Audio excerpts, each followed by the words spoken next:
Fala pessoal, vocês estão no canal Sávio Explica e dando continuidade à nossa série de vídeos sobre Vast, as Cavernas de Cristal. Opa, de cabeça para baixo não, hein? Vast, as Cavernas de Cristal. Nós vamos falar aqui como é que se joga com a Cavaleira. Como eu até disse no vídeo anterior, a palavra Cavaleira não existe em português, certo? O feminino de cavaleiro, ao se referir a uma pessoa que anda a cavalo, é amazona, e o feminino de cavaleiro, ao se referir a um membro de uma ordem de cavalaria, é dama. Mas tudo bem, não vamos brigar por causa disso. A cavaleira, ela tem como objetivo, ela é a primeira a jogar, certo? Na ordem de turno, ela sempre vai ser a primeira a jogar. Você recebe esse tabuleirozinho aqui individual, aqui o marcadorzinho da princesa. E ela tem como objetivo matar o dragão. Matou o dragão, ganhou o jogo, certo?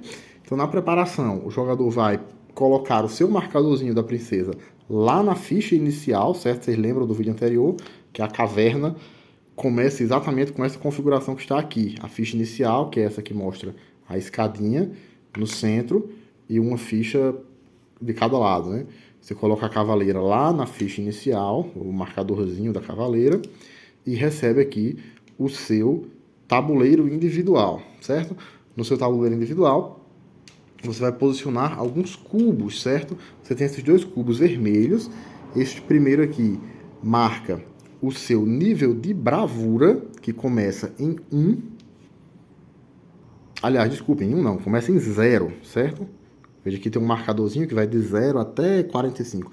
O seu marcador de bravura começa aqui em 0, e esse outro cubo vermelhinho representa a sua vida, certo? O seu life começa aqui em 7, certo? Além de mais, você recebe esses cubinhos amarelos que ele chama de cubos de herói. Você vai posicionar cada um desses cubos em um desses espaços brancos na sua trilha de bravura, certo? No começo do jogo, você já começa com esses dois aqui, que equivalem ao espaço 0. E você vai adquirindo novos cubos à medida que o cubinho vermelho que registra a sua trilha de bravura vai avançando. Então, quando você chegar aqui nesse espaço 5, por exemplo, você pega esse cubo amarelo. Quando você chegar aqui nesse espaço 11, você pega esse outro cubo amarelo. Vocês verão isso com mais detalhes já. Certo? Então, você já começa com 2 cubos amarelos, 2 cubos de herói, como ele chama, disponíveis para ser utilizados. Os demais ficam por aqui, certo? Então, o seu objetivo, como eu disse, é matar o dragão. Quando o dragão morre, você ganha a partida. Se não houver um jogador de dragão, bom, então o seu objetivo passa a ser destruir 5 fichas de cristal, certo? Destruir fichas de cristal tem outras utilidades, como vocês verão ao longo da explicação, mas caso não tenha o dragão, ela também passa a ser o seu objetivo, destruir 5 dessas fichas para ganhar o jogo. Mas o ideal é que você jogue sempre, né, com a Cavaleira do Dragão, para que o objetivo da Cavaleira seja sempre esse, destruir o dragão. Então, como é que funciona o turno da Cavaleira? O turno da Cavaleira se divide em 2 fases, tem tudo explicadinho aqui nesse tabuleiro individual. Primeiro, pegar cubos de herói. Segundo, mover e agir. No começo, na sua primeiríssima rodada, você tem esses 2 cubos de herói que estão aqui disponíveis na sua mão. Desculpem, eu esqueci ainda que na preparação, você vai pegar essas 3 fichas aqui que representam as bombas e deixá-las por perto. E vai pegar também esse baralhinho aqui de missões secundárias, dá uma boa embaralhada, puxa 3 cartas para a sua mão e deixa as outras aqui viradas para baixo também por perto, ok? Então, voltando, fechando parêntese. Esses 2 cubinhos aqui você vai, na primeira rodada, já começa com eles na mão, né? Mas da segunda rodada em diante, eles sempre vão estar posicionados em algum lugar onde você os deixou na rodada anterior. Então você vai pegar eles de onde quer que eles estejam. Vocês vão ver que tem vários lugares diferentes onde você pode posicioná-los. Você vai pegá-los de onde quer que eles estejam, que tenham ficado aí posicionados da rodada anterior. Pega os cubos e vai reposicioná-los. A cada nova rodada você pode reposicionar os seus cubos de herói. E em seguida vem a segunda fase, que é a fase de mover e agir. Assim, na verdade, a forma da regra aqui explicar, ele fala como se as 2 coisas precisassem ser feitas em ordem, mas não é bem assim, certo? Na verdade, você não precisa posicionar todos os cubos de herói para depois realizar as ações. Em geral, ter o cubo de herói posicionado lá é um pré-requisito para você realizar as ações. Mas você pode, por exemplo, inicialmente posicionar apenas um, realizar as ações que esse um lhe permite e depois, mais adiante, posicionar o outro e realizar as ações que esse outro lhe permite, certo? Você pode, no meio da sua rodada, entre uma ação e outra, ir posicionando os cubos. Uma vez que você posiciona o cubo, ele fica lá, você não mexe mais, mas você não precisa posicionar eles todos de uma vez.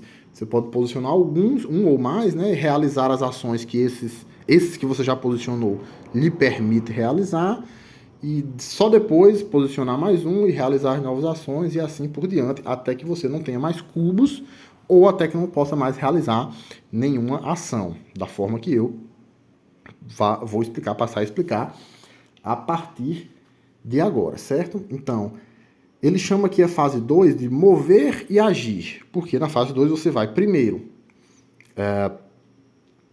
se movimentar um número de espaços, de quadradinhos aqui em cima, no máximo igual ao seu número de movimentos, certo? E aí nós temos o primeiro lugar onde você pode posicionar os seus cubos de herói. São aqui nesses 3 atributos, certo? Ele tem atributo de movimento, percepção e força. Esse primeiro espaço é como se ele fosse sempre preenchido. Então você sempre tem o movimento 1, percepção 1 e força 1. Os espaços mais à direita você tem que ir preenchendo assim, da esquerda para a direita. Só pode preencher o segundo se o primeiro já estiver posicionado. Só pode preencher o terceiro se os 2 anteriores já estiverem posicionados. Assim por diante, certo? Então, para que serve cada um desses atributos? Primeiro atributo de movimento. Você pode se mover com o seu bonequinho, né, com a sua bonequinha aqui da princesa, um número de espaços igual ao número do seu atributo de movimento. Não precisa ser todos os movimentos de uma vez, certo? Se eu tiver aqui, por exemplo, o cubo nesse espaço, eu tenho direito a 3 movimentos. Eu posso realizar um e, enfim, depois, em seguida, ativar as consequências, resolver as consequências desse movimento e ainda sobra 2.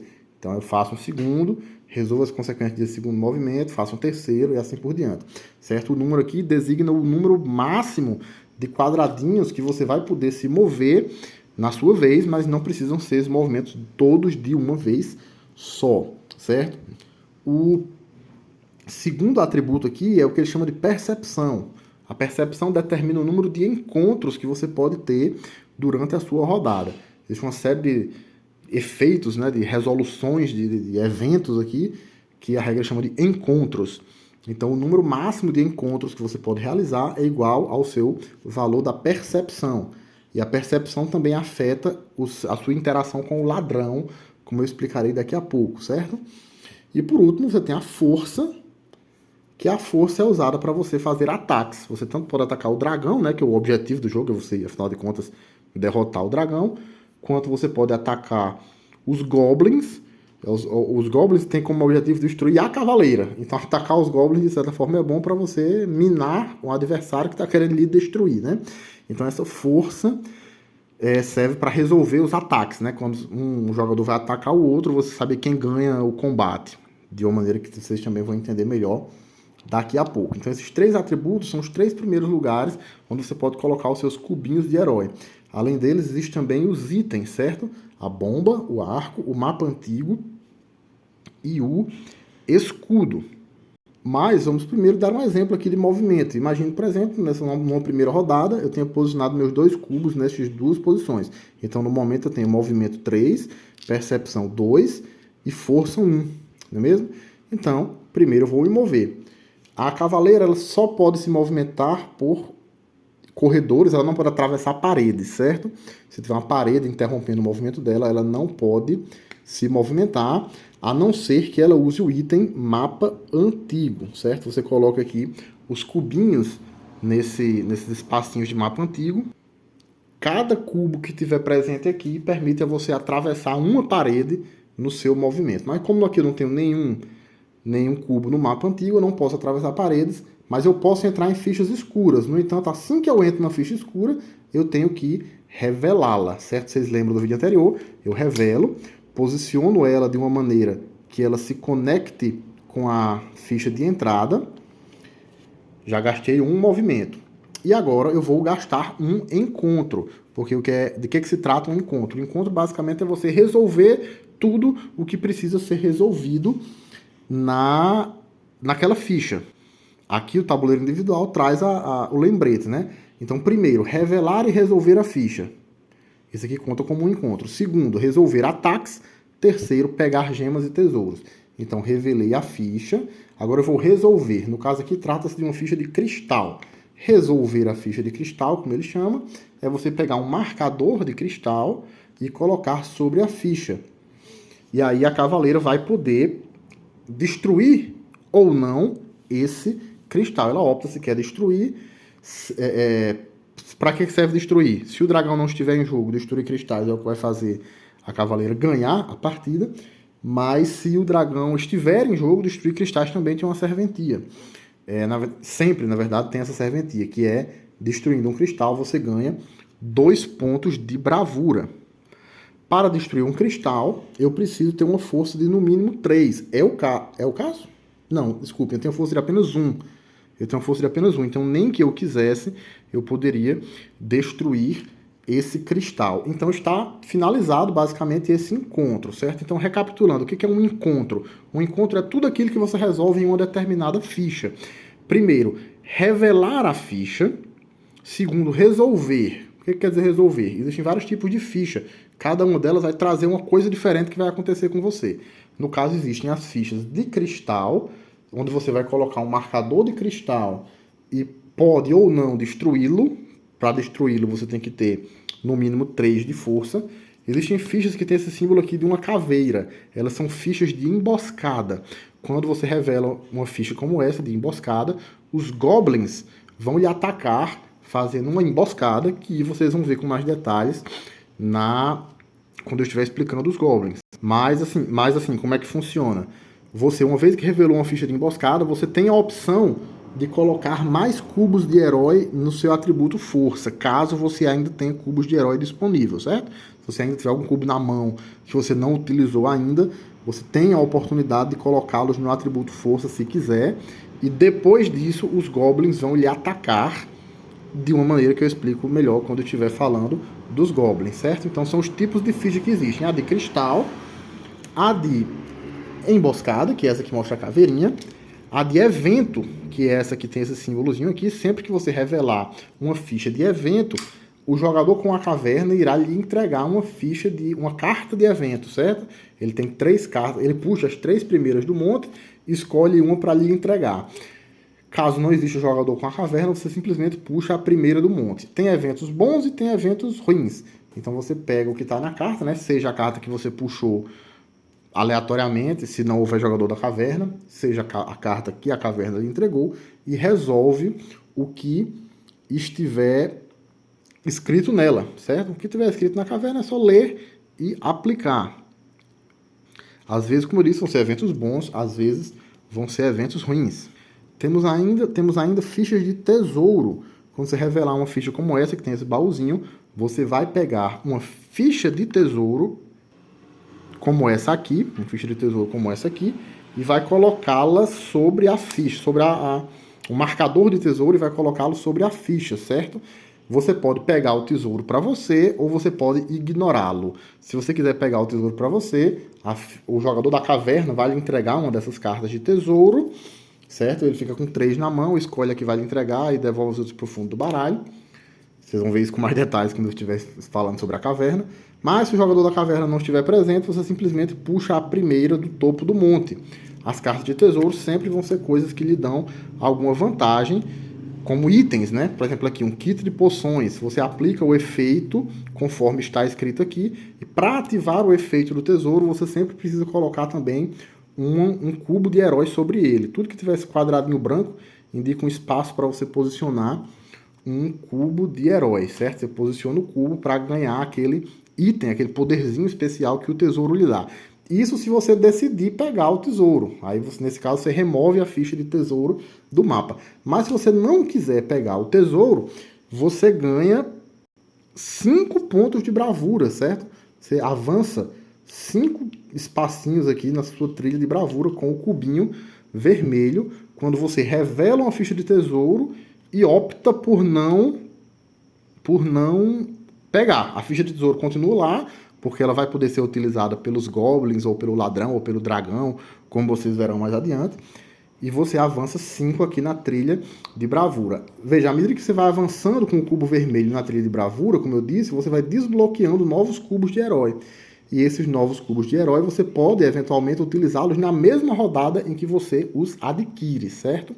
Não precisa esperar a rodada seguinte. Por último, o último tipo de ficha que você pode eventualmente revelar são as fichas de cofre. Elas só entram em jogo se o ladrão estiver em jogo. E o que você faz basicamente é pegar um marcador de cofre e colocar sobre a ficha. E o cofre ele só é relevante para o ladrão. Então você revelou, coloca um marcador ali de cofre sobre ela e vida que segue. Então basicamente é isso. Você vai se mover uma quantidade de espaços no máximo igual à sua quantidade de movimentos. Quando você entra numa ficha escura, você revela essa ficha e resolve o evento que tem nela, certo? Conta como um evento fazer tudo o que você consiga resolver naquela mesma ficha. Ou seja, resolver o efeito da ficha propriamente dito, que foi isso que eu acabei de explicar. Resolver ataques, pode ser que na ficha que você entrou tenha, por exemplo, um goblin, um dragão, ou até mesmo um ladrão, e você pode fazer um ataque contra um deles, de uma maneira que eu explico já já. E resolver esse ataque na mesma ficha conta ainda como um mesmo evento. E pegar tesouros também vai contar como um mesmo evento. Desde que tudo seja resolvido na mesma ficha, digamos assim, conta como um único evento. Um único encontro, desculpe. O termo que ele usa é encontro. A quantidade máxima de encontros que você pode fazer na sua rodada é igual ao seu nível de percepção. E tem um detalhe importante que é o seguinte. O número máximo de movimentos que você pode fazer é igual ao seu atributo aqui de movimento, mas você só pode se movimentar se você ainda tiver encontros disponíveis. Se você já gastou todos os seus encontros, você não pode mais se movimentar, ainda que tenha pontos de movimento restantes. Vamos explicar só mais alguns detalhes. Primeiro, os pontos de bravura. Como eu disse, à medida que você vai ganhando pontos de bravura, você vai adquirindo. É como se fosse um ponto de experiência para quem já jogou RPG alguma vez na vida. Você vai adquirindo novos cubos de herói que você vai poder alocar. Se você perder bravura, você vai precisar devolver o cubo de herói aqui para a trilha, certo? O que é tanto que lhe dá bravura nesse jogo. Ele tem aqui uma tabelinha que mostra. Algumas coisas eu já falei, outros ainda não. Você ganha bravura sempre que você revela uma ficha de caverna. Então, cada vez... É a forma mais frequente, na verdade, de ganhar bravura. Cada uma das vezes que você entrar numa ficha escura e você revelá-la, você revela a ficha, em seguida você resolve o efeito da ficha e logo depois de resolver o efeito da ficha, você ganha um ponto de bravura. É a forma mais comum de ganhar bravura. Além disso, você ganha pontos de bravura quando você destrói um cristal, como eu mencionei ainda há pouco, né? Você precisa ter no mínimo 3 pontos de força para destruir um cristal. Ao fazer isso, você ganha 2 pontos de bravura. Quando recusa um tesouro, também já expliquei isso, né? Tem a carta, quando você revela aqui um espaço de tesouro, você pode ganhar uma carta como essa, você olha e você decide se quer ficar com ele ou não. Se você não quiser, a carta sai do jogo, ela não vai estar mais disponível pelo resto do jogo, e em compensação você ganha 5 pontos de bravura. Matar o ladrão. O ladrão tem um atributo dele que se chama espólio. Vocês vão ver em detalhes quando eu estiver explicando o ladrão. O espólio significa o quanto é vantajoso para os outros jogadores matar o ladrão. Então você sempre, quanto maior for o espólio do ladrão, mais vantagem os jogadores ganham ao matá-lo. No caso da cavaleira, essa vantagem, no caso, são pontos de bravura. Então ele ganha de 0 a 3 pontos de bravura conforme o nível de espólio do ladrão. Tudo isso está escrito aqui no tabuleiro individual. Completar uma missão secundária. Lembra aquelas cartinhas de missão secundária que você pega no começo? Cada uma delas tem uma coisinha que você pode fazer ao longo do jogo. Então, quando você conseguir cumprir aquilo que está escrito na carta, por exemplo, essa aqui, revele esta carta quando 3 marcadores de cristal tiverem sido estilhaçados. Então, você, ao longo do jogo, destruiu 3 marcadores de cristal. Então, você revela, opa, acabei de cumprir uma missão secundária. Essa missão secundária vai lhe dar uma determinada quantidade de pontos de bravura, que vem escrito aqui no canto superior direito. Você descarta a carta e puxa outra, certo? Existem missões secundárias aí para todos os gostos. Quando você conseguir realizá-las, você revela, descarta a carta e ganha os pontos de bravura equivalentes. e pegar uma gema do dragão. Uma gema do dragão é um item, né, que só está em jogo quando o dragão está em jogo. Uma espécie de pedra preciosa que o dragão deposita em determinados lugares da caverna.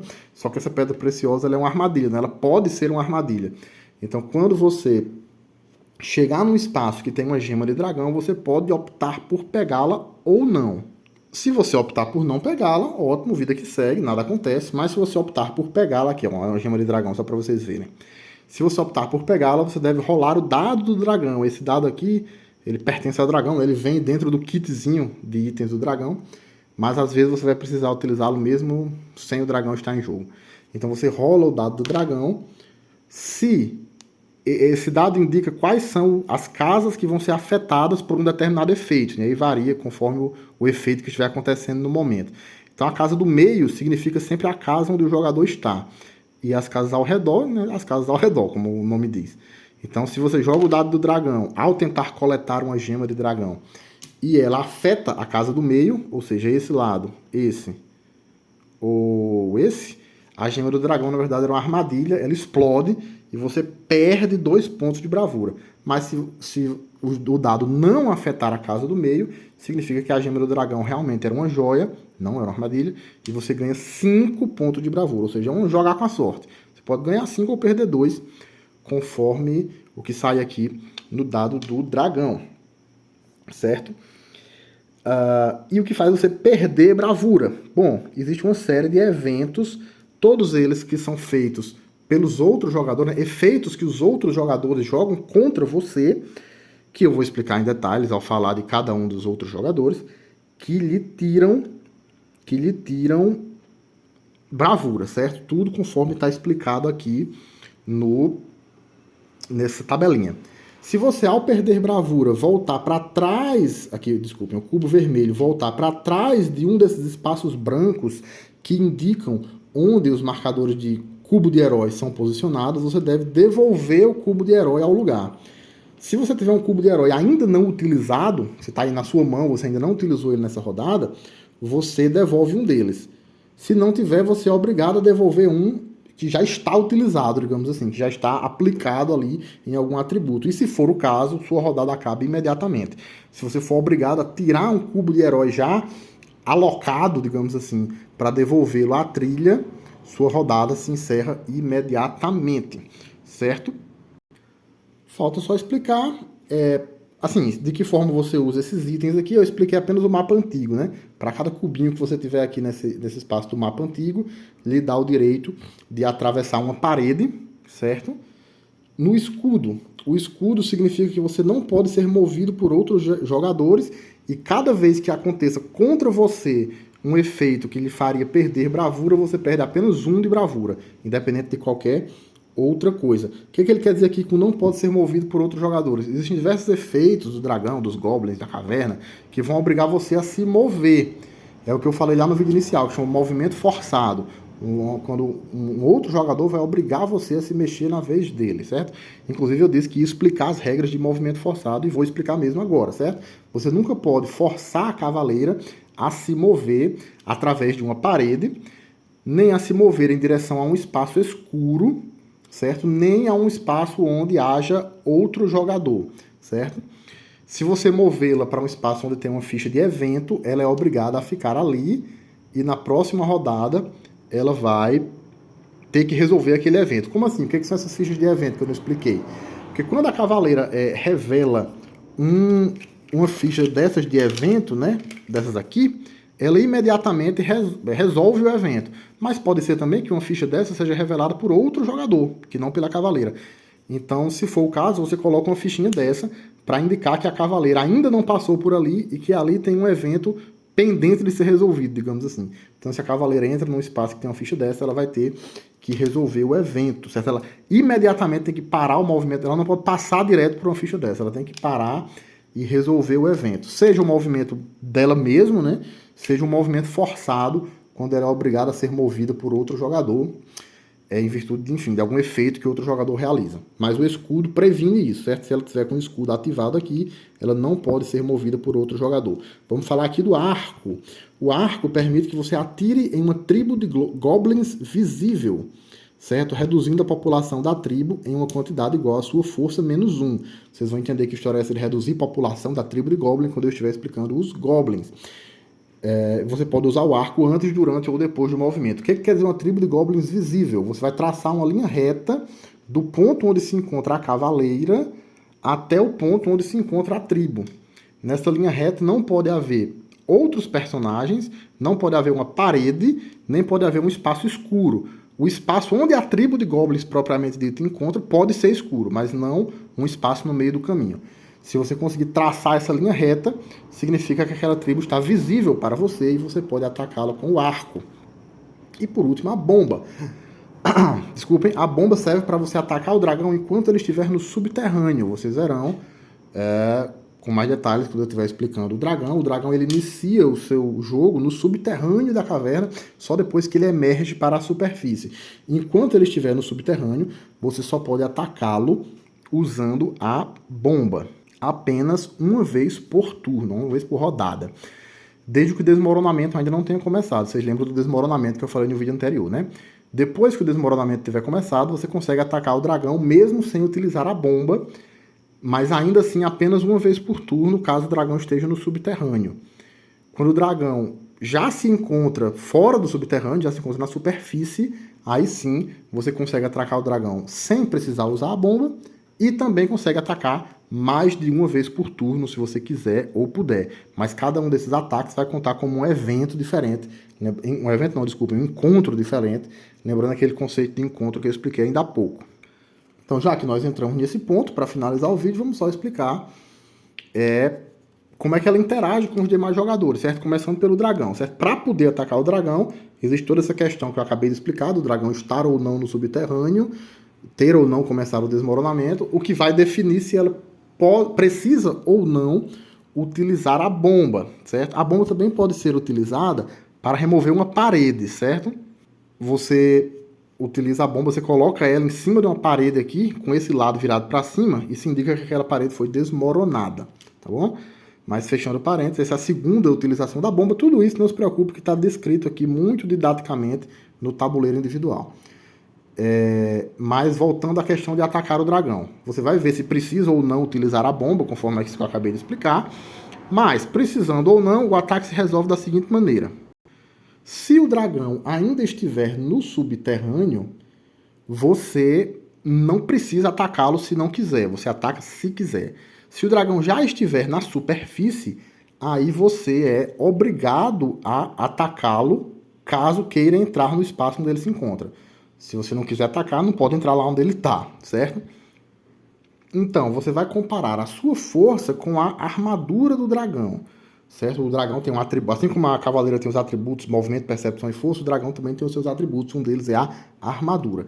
Você vai comparar a sua força com a armadura do dragão. Se a sua força for maior do que a armadura do dragão, o seu ataque é bem sucedido e você tira um ponto de vida do dragão. Se a sua força for igual à armadura do dragão, você vai ter que rolar o dado do dragão.